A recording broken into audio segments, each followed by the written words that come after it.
Rachelaise, artiste hein, ça commence maintenant? C'est pas Oui. grave. Hein Ouais, vas-y. on la refait quand même. C'est une première, alors il y a plein de couacs.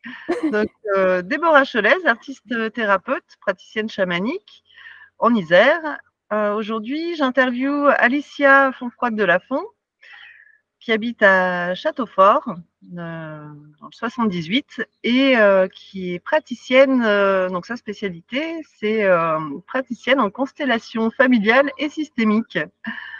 Donc, Bonjour bonjour. Déborah. Pardon. Donc Alicia, on s'est rencontrés lors d'une formation AAA, Amis avec l'argent, proposée par Christian Junot. Et Alicia est ma binôme. Donc on a appris à se connaître un petit peu plus et je trouvais ça intéressant, sa pratique, ses outils qu'elle met à contribution voilà, de l'humanité et pour une élévation spirituelle de l'âme, pour débloquer, pour avancer dans la vie. Et voilà. Et donc j'avais envie qu'on partage là-dessus sur qui tu es. Donc on va commencer par ça. Donc qui es-tu aujourd'hui, Alicia? Qui je suis aujourd'hui? Une personne pas complètement réveillée ce matin. Mais j'imagine que c'est pas tout à fait le sens de ta question. Donc effectivement, comme tu me présentais, donc je suis praticienne en constellation familiale et systémique. Enfin, c'est une des activités que je développe, puisque je suis également biographe audio. Donc j'accompagne les personnes à transmettre leur histoire, leur vécu et ce qu'elles sont. Mais aujourd'hui, on va, je crois, plutôt parler des constellations. On va commencer par les On va constellations. commencer par ça. Oui. Après, ton autre activité qui est en lien, de toute manière. Exact. Ouais, on en parlera. Enfin, ce sera intéressant aussi que tu l'évoques, même brièvement. Ouais. Donc, les constellations familiales, ça parle pour certains et pour d'autres, pas du tout. Alors, est-ce que pour quelqu'un qui ne connaît pas du tout, tu pourrais expliquer ce que c'est? Oui, oui, tout à fait. D'ailleurs, pour beaucoup de monde, je crois que ça ne parle pas beaucoup, mis à part un petit microcosme de personnes averties. Comme le rappelait ma fille il y a quelques jours, tout à coup en voiture, elle me dit « Mais tu sais, maman, personne ne connaît les constellations familiales. » Donc, merci Déborah de me donner cette possibilité. Donc, les constellations familiales et systémiques, elles existent quand même déjà depuis les années 90, donc le siècle dernier quand même. Et elles permettent, en fait, pour faire simple, de se libérer de blocages en allant très souvent aller voir les héritages transgénérationnels, donc ceux qui nous ont été transmis par nos ancêtres. Voilà. Est-ce que tu veux que j'explique un petit peu plus à ce stade ou... Oui, on peut peut-être expliquer quel type de blocage. Est-ce que c'est... Alors, en fait, il n'y a pas de limite. La seule limite qu'il y ait, c'est des difficultés qui ne concerneraient pas la personne. Quand une personne, par exemple, si une personne venait me voir pour me dire mon frère a un souci avec sa femme, par exemple, ça fait partie clairement des sujets qu'on ne peut pas traiter en constellation, qui ne seraient pas cohérents de traiter en constellation. Mais en fait, j'ai des sujets très, très, très variés. Je peux te donner quelques exemples qui peuvent illustrer ça et qui peuvent montrer à quel point on peut aller voir des choses très, très différentes. Par exemple, je vais piocher dans les dernières constellations que j'ai faites. Ce qui arrive très souvent, ça c'est quand même une problématique qui arrive souvent, c'est celle de la problématique de la place. Voilà, des personnes qui n'arrivent pas à trouver leur place. Donc ça peut se manifester au travail, dans la vie familiale, avoir une difficulté à prendre la place, donc c'est-à-dire prendre la parole en réunion, prendre la parole dans les repas de famille, ça peut être un exemple comme ça. Ça peut être aussi, là je pense à un exemple d'une femme qui avait des soucis, qui avait toujours peur d'être malade. Donc là, on a travaillé, je suis désolée, il y a plein de bips. On a travaillé sur cette difficulté-là avec des résultats très positifs. Et qu'est-ce que je peux donner comme autre exemple? Ah oui, je travaille beaucoup aussi sur la question du deuil, des personnes qui ont du mal à faire le deuil. Et donc là, je fais même des journées constellations et rituels autour du deuil pour pacifier la relation au défunt. Donc, on peut utiliser les constellations de cette manière-là. On peut aussi utiliser les constellations, d'ailleurs, dans tout ce qui est professionnel, pour préparer un entretien d'embauche, pour pacifier les relations avec l'environnement de travail, les collègues. Quand je dis environnement de travail, c'est les collègues. Hein, ouais. Peut-être éclaircir ses attentes, non, quelque part, non par rapport à l'emploi, qu'est-ce qu'on va rechercher dans cet emploi En fait, on va plutôt être dans l'identification de ce qui fait blocage. D'accord. Voilà, c'est plutôt ça qu'on va identifier. Et à la limite, identifier OK, mais surtout lever. Tu vois, en fait, il y a quelque chose qu'il faut bien avoir en tête, c'est qu'en constellation, on a accès à beaucoup d'informations, mais ce n'est pas ça qui nous sert. À vrai dire, ça ne fait pas une constellation forcément efficace et puissante d'avoir accès à l'information. Ouais. C'est plutôt quand on va se rendre compte que finalement, ces blocages ont été levés et qu'il y a une fluidité qui s'instaure. Mais comme on est des petits êtres très mentalisants, le mental a besoin de ressortir en se disant « Waouh, c'est génial, j'ai compris, c'est à cause de tant de bidules que je suis comme ça. » Tu vois. Et donc, mais en fait, ce n'est pas l'objectif. Mais bon, voilà, après, le mental, il a besoin de se servir, on le laisse se servir, il est content, tout le monde est content. Mais ce n'est pas comme ça que ça agit. Voilà, on n'est pas dans une psychanalyse, quoi. Ouais, c'est un retour à soi, en fait. Oui, on pourrait dire ça comme ça. Ouais. Okay.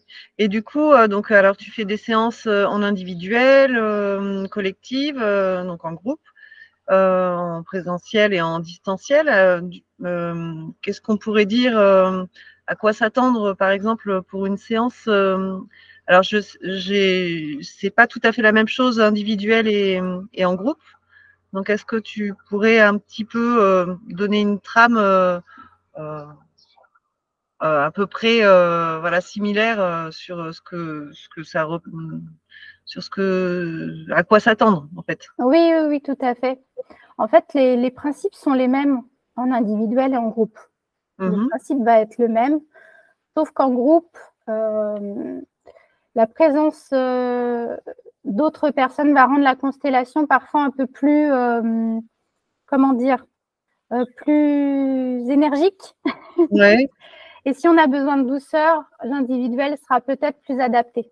En fait, c'est la différence que je fais, c'est celle-ci. Parce que concrètement, comment ça se passe en groupe, c'est là que je vais expliquer.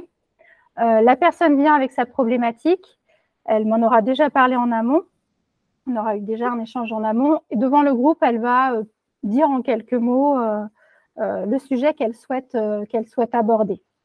Je vais lui demander ensuite de choisir une personne pour la représenter. Ouais. Et de choisir des personnes pour représenter les membres de la famille ou les concepts que je souhaite mettre dans la constellation.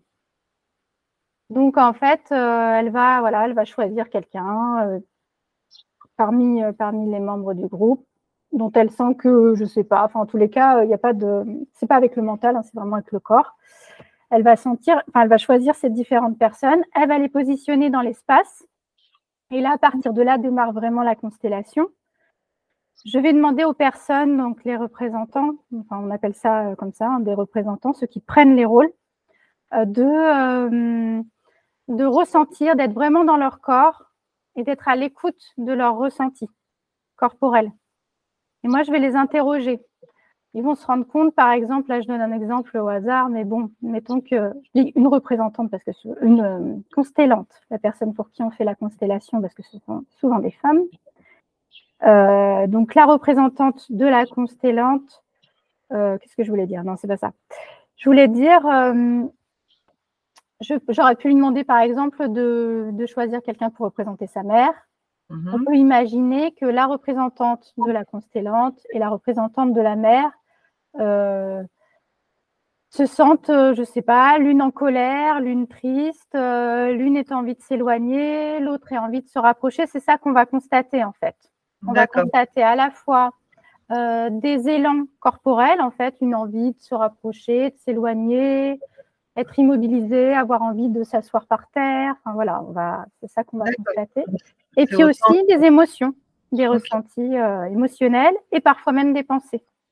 Et c'est ça qui va nous donner des informations et qui va me guider en fait pour réaliser la constellation. D'accord. Donc à partir de là, je vais voir où ça bloque. Si je vois par exemple que dès lors qu'on fait rentrer, alors, je suis désolée, j'ai pris un exemple que je déteste en plus, la relation mère-fille, mais enfin que je déteste. Je ne pourrais pas dire qu'il n'y a que des problèmes dans les relations mère-fille. Mais mettons que dès lors qu'on a fait rentrer la mère, la fille veuille partir, sortir de la pièce, on identifie bien qu'il y a un petit souci dans la relation. Voilà, donc on va pouvoir ensuite creuser, identifier là où il y a des nœuds, et puis petit à petit, avec même les autres représentants, voir là où ça bloque. Et pour débloquer tout ça, on va utiliser en fait à la fois des mouvements et puis des échanges de paroles. D'accord. Avec les ressentis. Et du coup, la séance se clôture à partir du moment où c'est pacifié, ou est-ce que ça peut arriver que voilà, ça s'arrête et qu'il faille revenir, que ça se passe sur une séance, sur plusieurs séances? En fait, dans le meilleur des mondes, on espère qu'à la fin de la constellation, tout le monde se sente bien. Mais ce n'est pas toujours possible, en effet. Donc, parfois, dans une constellation, on va se rendre compte qu'on a de toute façon, on avance toujours. Enfin, voilà. On avance toujours, mais on n'arrive pas forcément à un point d'équilibre optimal, parce que parfois, il y a d'autres choses effectivement à travailler. Et qu'on n'a pas forcément pu tout dénouer en une seule constellation. C'est vrai. D'accord. Et dans ces cas-là, alors tu proposes de refaire une constellation plutôt en individuel pour creuser un petit peu plus. Et du coup, autre question, comment ça se passe en individuel? Alors, pour ta première question, non, je ne propose pas forcément, parce qu'en fait, c'est aussi, j'imagine, enfin, pas j'imagine, c'est que je sais que les constellations sont beaucoup plus sages que moi. Donc, en fait, si la constellation, elle a permis d'avancer jusqu'à ce point-là, c'est que c'était ce qu'il fallait. Et je charge à la personne ensuite d'identifier pour elle à quel moment ce sera opportun de refaire une seconde constellation. Ok. Voilà. Pour la question de la constellation individuelle, alors comment ça se passe? Donc, Oui, parce qu'il n'y a pas les autres intervenants. Donc, du coup, on s'appuie sur les ressentis de la constellante et puis les miens, en fait. Donc, c'est en ce sens que je disais tout à l'heure que ça peut être plus doux, parce qu'en fait, moi, je vais sentir des fois quand les personnes ont des résistances ou ça peut être trop violent pour elles d'aller trop vite. En fait, en constellation individuelle, moi, je peux énormément tempérer et aller plus doucement.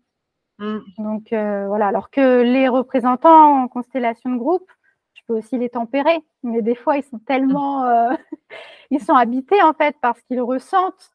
Donc, ils vont avoir plus de mal à aller plus doucement quand c'est nécessaire. Oui. Et puis il y a cette espèce d'intimité qui fait que certaines personnes peuvent se sentir peut-être plus en sécurité dans un petit cocon, juste avec toi, et du coup libérer certaines choses qui pourraient peut-être pas forcément libérer avec. Il y a des gens qui ne sont pas du tout à l'aise non plus dans un groupe. Ouais.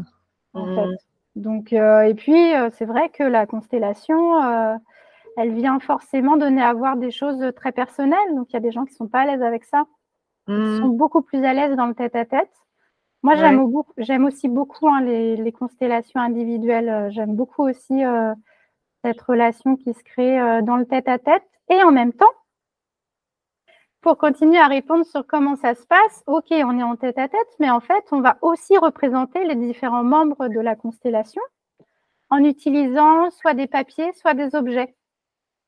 Donc, en fait, ils vont être présents, mais d'une autre manière, avec les objets. Bon, comme les objets ne parlent pas, enfin, en tous les cas, moi, je ne les entends pas encore. On va, en fait, utiliser nos ressentis, celui de la personne qui constelle, et puis les miens, pour identifier ce qui se passe au niveau des interactions. D'accord, donc oui, c'est proche des constellations chamaniques aussi qui existent. L'histoire du deuil, alors je reviens sur l'histoire du deuil, parce que du coup, tu es aussi conteuse d'âme. Alors, conteuse d'âme, comme c'est un titre que tu as inventé, est-ce que tu peux nous en dire plus sur… Alors oui, c'est un titre que j'ai inventé parce que… Je ferme juste une fenêtre. Conteuse d'âme, en fait, pour moi, ça reprend l'idée que j'aime accompagner les âmes à se raconter et à cheminer. En fait, c'est un peu le fil conducteur de mes activités. Et puis, en plus, effectivement, j'écris des contes. Donc, ça me permettait, avec ce nom, d'inclure toutes les dimensions de mon activité ou de ce que j'aime faire, parce que c'est même plus vaste que ça. Et j'avais envie, néanmoins, de consolider dans un seul nom. Voilà, que j'aime bien, parce que je trouve qu'il est poétique et ça me… C'est bien aussi. Il va bien. D'accord. Donc, conteuse d'âme rassemble autant tout ce que tu proposes en fait actuellement, donc les constellations familiales et systémiques, les biographies. Compter l'âme de la personne, donc c'est raconter son histoire, c'est ça, par audio. Et pour faire une retranscription à la famille, donc il y a une partie un peu romancée, enfin, comment tu pourrais dire? Alors, tu vois, là, si j'ai choisi le terme d'âme, pardon, c'est pas un hasard non plus. J'ai pas dit conteuse de vie non plus. Ouais. En fait, je voulais vraiment que les gens puissent non pas raconter leur vie dans les moindres détails, mais vraiment raconter d'ailleurs leur essence, ce qu'ils sont au plus profond d'eux. Donc, effectivement, ça va passer par raconter des moments forts de leur vie, mais c'est aussi s'attacher à ce qu'ils puissent transmettre ce qui est important pour eux, leurs valeurs, ce qu'ils aiment dans la vie, ce qu'ils aiment chez les autres. Donc vraiment, c'est pour ça que j'ai mis une dimension d'âme, parce que pour moi, c'était… il y a aussi une dimension qui est moins terre à terre, en fait, que de la biographie classique. Et d'ailleurs, j'ai aussi donné un nom. Alors, je dis biographie parce que c'est ce qui parle le plus aux gens. Mais j'ai appelé ça compte-essence pour que les gens puissent compter leur essence, ce qu'ils sont au plus profond d'eux-mêmes. Voilà. D'accord. Et sachant que bon, on est des êtres changeants et multifacettes, c'est vrai que c'est quelque chose qui peut du coup être fait à tout moment de la vie. On n'a pas besoin d'attendre non plus d'avoir 80 ans pour le faire. Et peut-être que au même titre. Alors moi, ça me fait penser un peu au tatouage, où si tu veux, tu viens graver une partie de ton histoire par le biais d'un tatouage. Et là, on est plus dans une transmission pour que l'autre puisse comprendre une partie aussi de ses racines, quelque part. Et du coup, oui, ça peut être intéressant, même voilà, si une personne veut en faire plusieurs, pour raconter peut-être plusieurs facettes de son histoire, de ce qu'elle a vécu. Oui, c'est tout à fait juste ce que tu exprimes. C'est vrai qu'en plus, on ne va pas raconter les mêmes choses à différents moments de vie, à différents moments de la vie. Il s'avère que généralement, ce sont plutôt les personnes qui arrivent vers 60 ans qui s'intéressent à ça. Ouais. Mais c'est vrai que moi, au départ, d'ailleurs, je ne t'ai même pas dit, je crois pas, je ne l'ai même pas présenté en disant que ça s'adresse aux anciens. Ouais. Mais c'est vrai que de fait, en fait, ce qui se passe, c'est que ce sont souvent des adultes, jeunes adultes, qui l'offrent à leurs anciens. Alors, parce qu'eux ont envie d'accéder à une meilleure connaissance de leurs racines. C'est plutôt ça qui se produit, en fait. Donc, quand j'en fais, c'est comme ça que ça se passe. Mais oui, moi, je me disais d'ailleurs récemment, il faudrait que je le fasse. Voilà, il faudrait que je le fasse parce qu'effectivement, ce que je raconterais aujourd'hui, je ne raconterais pas la même chose peut-être dans 5 ans, dans 10 ans, ou même peut-être le mois prochain, cela dit. Oui, et puis ce que je me dis aussi, c'est que c'est vrai que la mort, elle peut arriver à n'importe quel âge. Donc, c'est vrai que pourquoi attendre aussi pour le faire? Oui, complètement. Tu as totalement raison. Alors ça, c'est vrai que c'est un des freins. Il y a des gens qui sont un peu soucieux. Transmettre, pour eux, ça veut dire se donner l'autorisation à mourir. Ouais. Tu vois? Donc, il y a un peu cet écueil-là pour certaines personnes. Waouh, si je fais ça, ça veut dire que maintenant, je peux mourir. Ou alors des gens qui n'osent pas l'offrir en disant quel message j'envoie, tu vas bientôt mourir. Ou alors je peux vivre aussi, il y a ça, quoi. Maintenant, je peux vivre, c'est bon, une mort symbolique. Oui. Ouais, mais bon, notre société a beaucoup de mal avec la mort, donc ça peut être vu comme ça. J'entends beaucoup plus ça quand même, malheureusement. Oui, c'est vrai que quand on s'est connus, enfin, dans mon histoire, moi, je t'ai raconté aussi le fait qu'il y ait eu ce passage moi, j'ai fait un burn-out en bande dessinée où c'était très biographique aussi ce que je racontais. Et du coup, c'était difficile ce passage-là d'accoucher de quelque chose de douloureux ou alors ça peut être douloureux. Il y a des choses belles aussi, mais à la fois, c'est vrai que se raconter.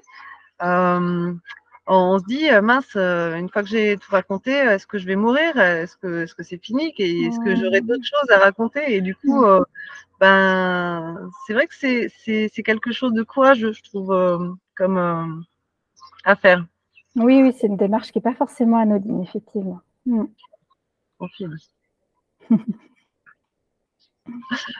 Et du coup, voilà. Et du coup, qu'est-ce qui t'a emmené en fait sur là-dessus? Alors, parce que tu n'as pas toujours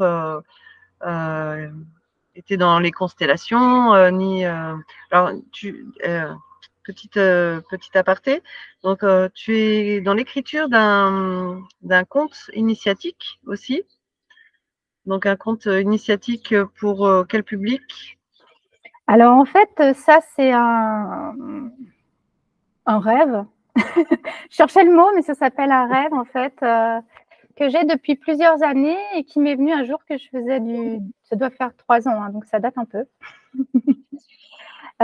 J'étais en train de... j'aime écrire depuis très longtemps, mais j'étais en train de faire mon footing. À l'époque, je courais encore. Là, je ne cours plus, mais voilà, je courais. Et je me disais tout à coup, oh là là, j'aimerais tellement pouvoir partager à ma fille, en fait. Je pensais vraiment à ça. Tout ce que j'ai, pour le moment, appris de la vie, parce qu'il y a encore énormément d'apprentissage. J'aimerais tellement écrire un conte là-dessus. Et puis je me suis trouvé beaucoup d'excuses pour pas trop le faire. Parce que j'ai le sentiment que parfois, quand il y a des choses qui nous tiennent très, très à cœur, ce n'est pas forcément celles qu'on va mettre sur le haut de la pile. Mais j'essaye peu à peu. Là, j'ai quand même bien avancé et j'essaye de m'y mettre beaucoup plus souvent. Donc là, ça avance bien. Et le public, mon idée, c'est que ce soit un public, ça commencerait de l'adolescence, en fait, jusqu'à pas de limite d'âge. Après, c'est pas forcément une écriture compréhensible parce que quand on pense conte, on pense souvent à tout petit enfant. Ouais.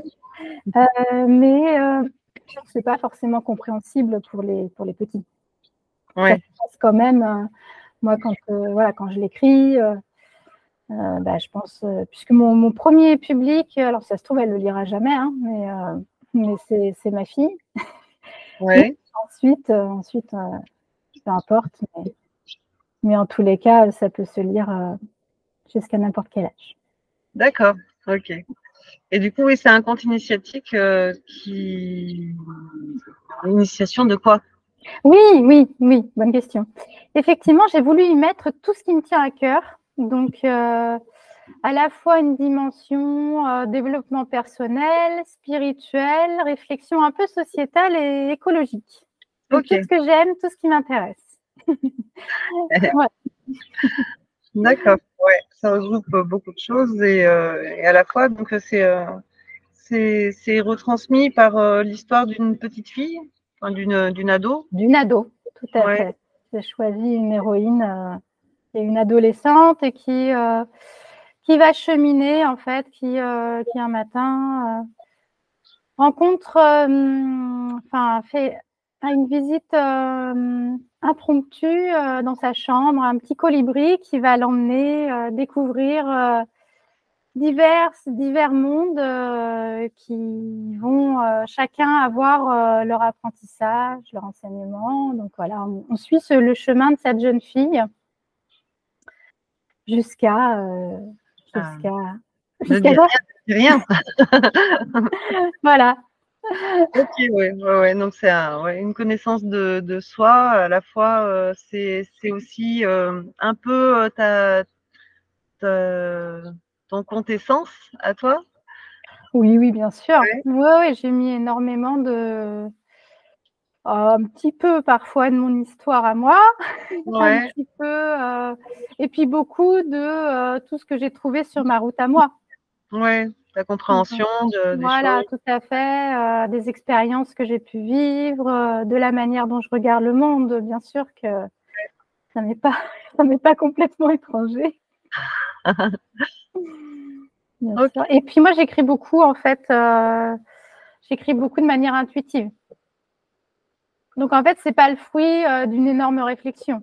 C'est vraiment, j'avais en fait le plan, du coup, je l'ai eu très, très vite après ce footing.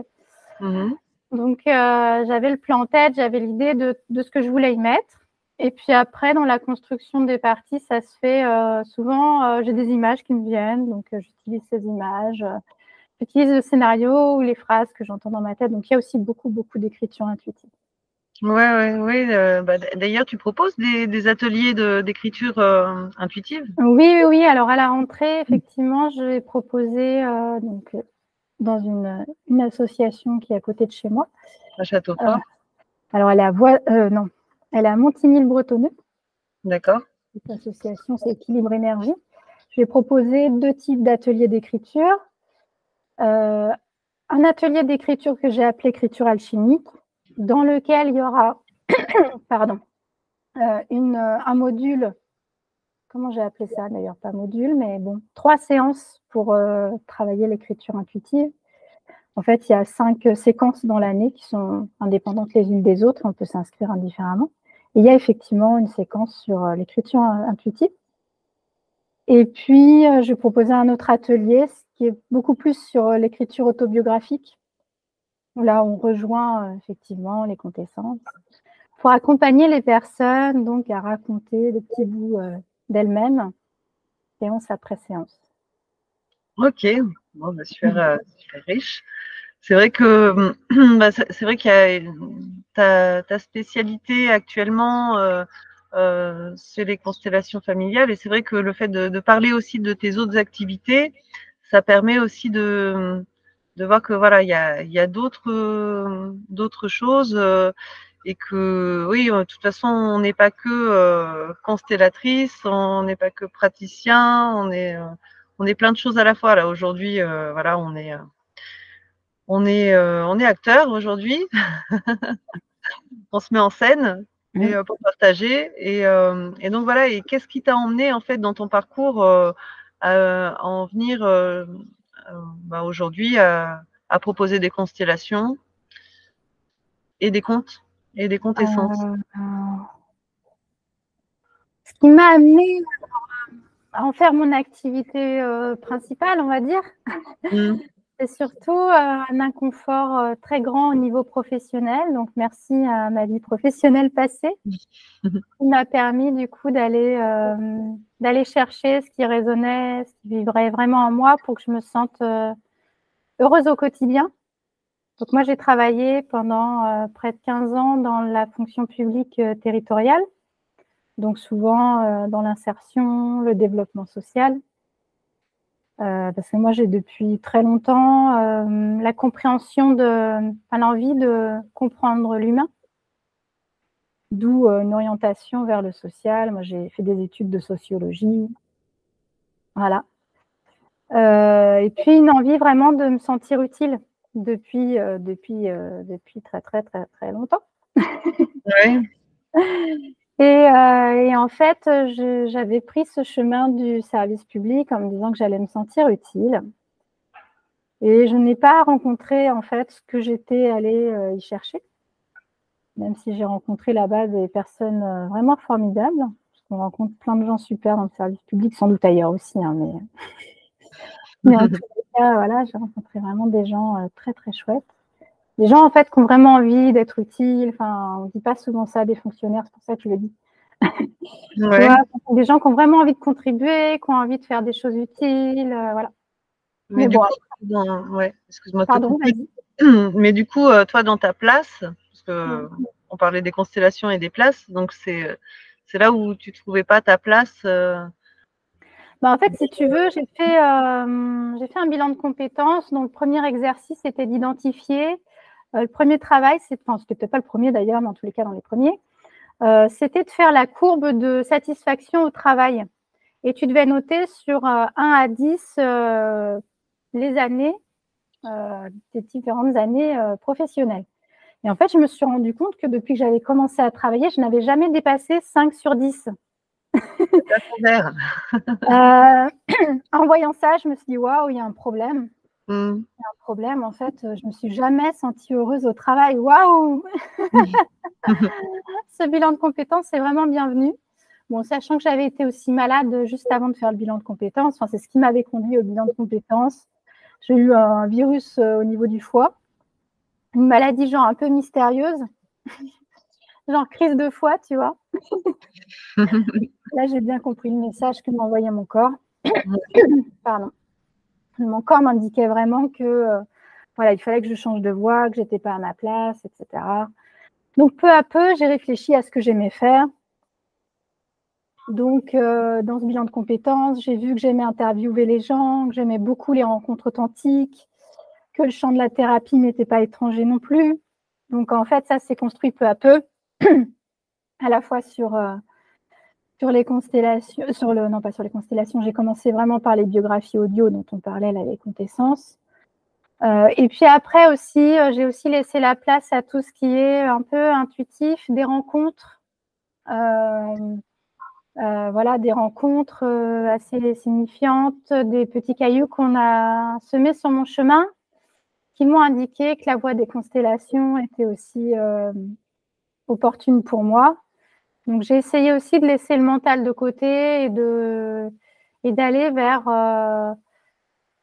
ce vers quoi j'étais poussée. C'était quand même un gros exercice pour moi parce que moi, je suis quand même où j'étais et je suis sans doute encore parfois très poussée par le mental en laissant moins de place à l'intuition. Mais bon, les constellations m'aident beaucoup parce que le mental n'est d'aucune aide. Ok, et du coup, toi-même, en fait, c'est par ce biais-là, en fait, que voilà, tu as fait ton travail, on va dire, personnel, par le biais des constellations. Il a commencé largement avant. Hein. Ouais. Il a commencé largement avant. Ouais, ça fait longtemps. Enfin, pour le coup. Ouais. C'est quoi, du coup? Mon cheminement, tu veux dire? Oui, en fait, qu'est-ce qui t'a emmené à être toi-même praticienne en constellation? Cet outil, tu vois. Tu veux vraiment la vraie réponse, hein. Je sens que tu l'as pas eu. Tu sens que tu l'as pas eu. En fait, je vais te dire les choses très clairement. Moi, les constellations me faisaient peur. J'ai rencontré une médium qui m'a dit il faut vraiment que vous vous formiez aux constellations. Et je me suis dit bon, Alicia, pour une fois, tu vas pas réfléchir avec le mental, tu vas y aller. Donc là, et puis moi, enfin voilà, j'étais très intéressée par la transmission entre les générations, donc c'était pas du tout déconnant du point de vue du mental. Ouais. Mais je me sentais pas forcément toujours syndrome de l'imposteur. On se dit est-ce quelle légitimité j'ai pour aller vers ça, etc., etc. Mais je me suis dit pour une fois, on va laisser tout ça de côté et on va juste s'écouter. Ça me plaît, ça m'intéresse. J'ai fait des constellations avant pour vérifier que ça avait du sens pour moi. Ça en avait complètement. On dit d'y aller tout simplement en lâchant prise, en fait, et en arrêtant de vouloir aussi contrôler son chemin, se dire qu'on a un seul chemin, se dire que celui-ci peut être un chemin parmi d'autres. Voilà. Ah, super, merci. Tu as eu la vraie réponse. Et voilà, j'en parle un peu. Bon, je commence à me connaître un peu, on dirait. Bon. Okay. Bon, super. Eh ben oui, et du coup, donc si on veut te retrouver, tu as un site internet qui... Alors, je vais donner l'adresse. De toute façon... C'est www.conteusedame, donc tout attaché, .fr. Ouais. Donc voilà, comme ça, il y a tous les renseignements qu'il faut. Donc voilà, donc je te propose pour cette interview d'aujourd'hui, voilà, d'arrêter là. Et si tu le veux bien, on se retrouve pour des petites interviews qui viennent juste cibler les quelques petites choses dont on a parlé. Ok, avec plaisir, Déborah. Un grand merci à toi. Merci, Alicia. Et ben, je te dis à bientôt. À tout de suite. À bientôt. À tout de suite.